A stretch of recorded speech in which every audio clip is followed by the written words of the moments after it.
उदयपुर की फतेहसागर झील में नाव संचालन की सुरक्षा के मापदंड पर फिर से एक बड़ा सवाल खड़ा हुआ है।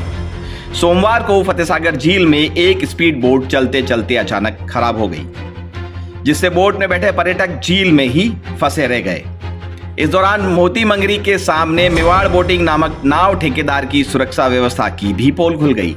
आपको बता दें कि बीते सप्ताह ही जिले के आला अधिकारियों ने मेवाड़ बोटिंग पॉइंट से झील और झील में संबंध रखने वाले सभी बिंदुओं पर निरीक्षण किया था और मेवाड़ बोटिंग पॉइंट के संचालनकर्ता को सभी नियमों की पालना करने का भी निर्देश दिया। लेकिन 7 दिन के बाद ही अधिकारियों द्वारा दिए गए जरूरी निर्देशों का उल्लंघन होता नजर आया। सोमवार को फतेहसागर झील में एक स्पीड बोट चलते चलते अचानक खराब हो गई, जिससे बोट में बैठे पर्यटक काफी देर तक झील में ही फंसे रहे और मौके पर कोई रेस्क्यू बोट भी नहीं पहुंची। सबसे हैरानी वाली बात तो यह है कि नाव ठेकेदार के पास रेस्क्यू बोट भी उपलब्ध नहीं थी। ऐसे में मजबूरन पैसेंजर बोट से ही रेस्क्यू करना पड़ा। बड़ी मुश्किल से स्पीड बोट पे सवार लोगों को पैसेंजर बोट में बिठाकर किनारे तक लाया गया और तो और नाव संचालकों के पास रेस्क्यू में उपयोग होने वाली कोई सामग्री भी मौजूद नहीं थी। रेस्क्यू करते वक्त सुरक्षा के मापदंडों का भी कोई ध्यान नहीं रखा गया।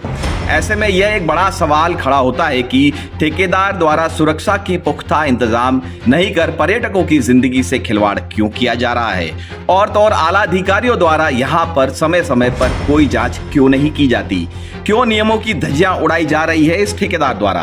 दरअसल पिछले सप्ताह ही संभागीय आयुक्त राजेंद्र भट्ट, जिला कलेक्टर ताराचंद मीणा, डीटीओ कल्पना शर्मा, जल संसाधन विभाग के लखन राम बैरवा सहित अन्य आला अधिकारियों पर ने इसी पॉइंट से दिशा निर्देश दिए थे और अधिकारियों ने नाव संचालन में आवश्यक बिंदुओं पर भी विचार रखे थे, जिसमें ईंधन को खुले में न रखने की हिदायत दी ताकि झील में ईंधन का रिसाव ना हो और झील प्रदूषित न हो।